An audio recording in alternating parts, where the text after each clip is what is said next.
हाथ की उंगलियां खुली रखना, सद्य में इस तरह से हाथ की उंगलियां खुली रखना, ये भी गलत है। हाथ की उंगलियां क्या होनी चाहिए? समेट लेना चाहिए। हाथ की उंगलियां पूरी सद्य में समेट लेना चाहिए। वाइल इब्न हुज्र रदियल्लाहु अन्हु फरमाते हैं अन्न नबी सल्लल्लाहु अलैहि वसल्लम काना इदा सजदा दम्म असाबिअहु, अल्लाह के नबी सल्लल्लाहु अलैहि वसल्लम जब सजदा करते तो अपनी उंगलियां समेट लेते हैं, अपनी उंगलियां समेट लेते हैं। अंगूठा भी क्या है? उंगली है कि नहीं?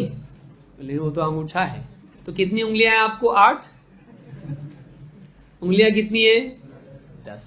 तो वो भी उंगली ही में आता है, उसका नाम अलग हुआ तो क्या हो, लेकिन वो भी 10 उंगलियां हाथ में होती है आदमी की, तो वो भी अंगूठा उंगली में ही शुमार होता है। दम असाबिया, तो अपनी उंगलियों को क्या करे आदमी? समेट ले सज्जे में। तो बाद लोग खुली रखते हैं, ये भी साबित नहीं है, बल्कि समेटना सुन्नत से साबित है। इस रिवायत को इमाम इब्न खुज़ैमा, इब्न हिब्बान और हाकिम ने रिवायत किया और ये हदीस सही है।